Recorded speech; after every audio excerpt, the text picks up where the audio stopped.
Hello and welcome to History 1101, Intro to Colonial Latin America. So for this class, I'm going to teach an Intro to Colonial America through film.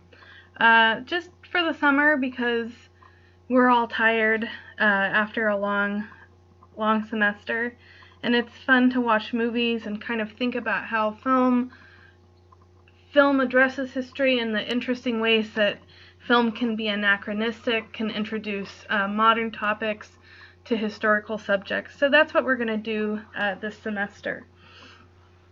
My name's Danny Anthony. I'm a professor of history. I just earned my PhD in history this year. That's me right there in the center at the May graduation ceremony. So I'm an OSU alum. The first thing that you see here is a document that I worked on for my dissertation. So this is a document about an insurrection in Peru in 1548. And to do this work, so I found this document at the Newberry Library in Chicago, and then on the top right-hand side here, you can see me actually in front of the cathedral in Seville. That's where I did the majority of my research. And then at the bottom here, I'm in front of this really important Inca wall in Cusco, and that's where I did a lot of my other research. And so my dissertation worked on how Inca women co-opted Spanish conquistadors in the colonization of Peru. And so maybe I'll talk a little bit about that during the class if we have time for that. My name is Danny Anthony. You can call me Professor Anthony or you can call me Danny. I'm not super formal. I'm originally from California, so I have a little bit of that informality. And so either way, or you can call me instructor or professor. As my dad would say, don't call me late for dinner. So anyway, this is what we're going to do in class. We're going to work on, it's going to be a real short class, so you're going to have to focus. And we're going to look at the entirety of colonial Latin America from before 1492, when Columbus arrived in the Indies, all the way through the early 1800s and the Age of Revolution in the Americas. So it's going to be sort of broad-spanning course. The textbook is absolutely vital. You must read it in order to understand what's going on and to answer questions that you're going to have for your writing. So you must get the textbook. I know that it's available to rent and it's available to buy online at Amazon for very cheap. So cost shouldn't be too much of an issue here. And I chose that textbook for that reason. And we're using the first edition of the textbook, so make sure you get the first edition. The second edition is due to come out soon, but not in time for the class. If you have any questions at all, you always feel free to email me. I'm available most of the time via email pretty quickly, so and if I can't answer your question right away because I don't have access to my computer, I'll let you know and answer your question a little bit later. But I'll send you an email just to say that I got it. If I don't email you quickly after you send me an email, make sure you follow up with me the next day and say, hey, did you see this? Because I usually respond within 24 hours, especially during these short summer courses. It's really important that we all stay in communication. So in that note, it's very important that you check your email and your Carmen often. I would check it in fact, you must check it every day for updates, really, because this course goes so quickly.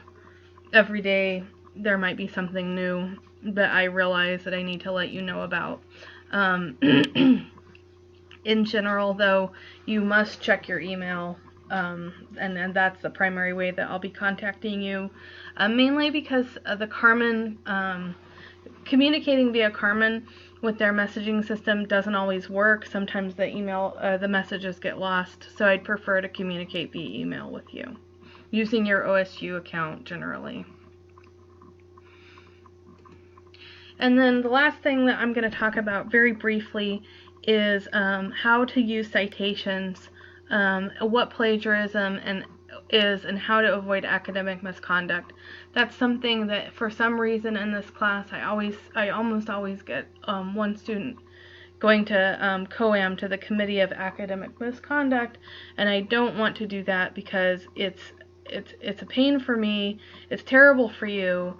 And so the best way to avoid going to COAM is to learn what plagiarism is and how to use citations. So on this side, on the left-hand side, there's this brief document, this brief excerpt of a document. It's a primary source. It was written at the time of the it was written by somebody experiencing these things as they happened. So it was a primary source written at the time, written about an eyewitness account, basically.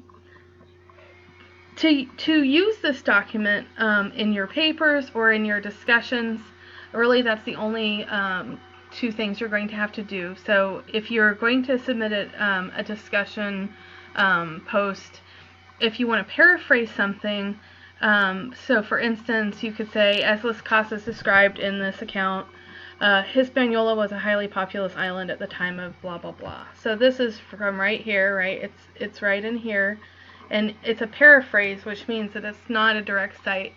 However, you still have to show where you got that information. You got it from paragraph 1, and since you've already mentioned Las Casas and the title, to the author and the title, all you have to do is mention where you found that in that document. If you're going to just say the information in your own words, then all you have to write is Las Casas paragraph 1. That's fine.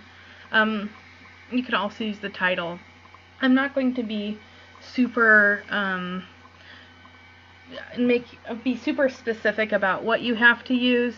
As long as you either mention the title or the author, it's fine. And sometimes I'll post things and you won't know exactly who the author is, and that's fine, as long as it's identified.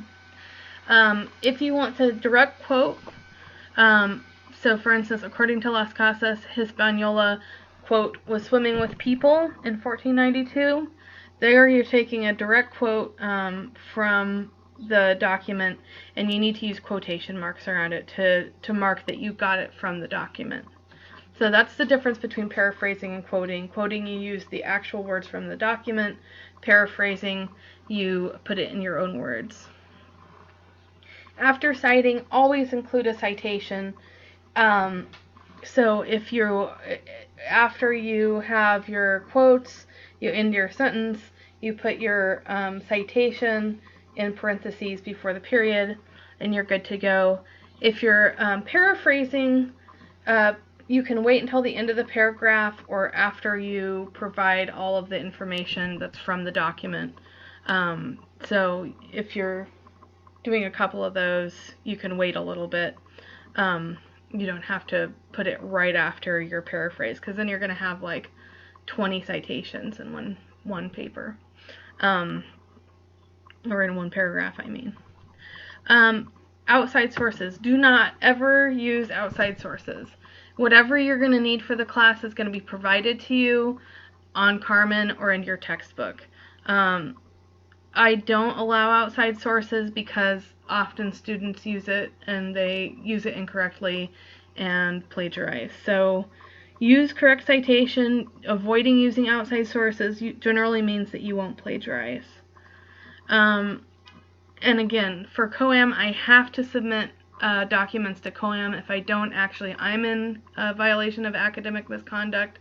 So if I see anything that might be plagiarism, or if you copied something or copied someone else without citing properly, I can refer you to COAM, and I am required to refer you to COAM whether I know whether or not you did it, just if I have a suspicion. So I don't like to do it, you don't like it, so please follow the above rules and everything will be fine. I think that's it. The first thing that you're going to do in the class is look at some primary source art, read your textbook, and then you're going to do a discussion post that I think will be kind of fun and a good introduction to the course, introduction to each other. So check out the front page of the Carmen site and complete all your work for this week, and we'll talk again next week.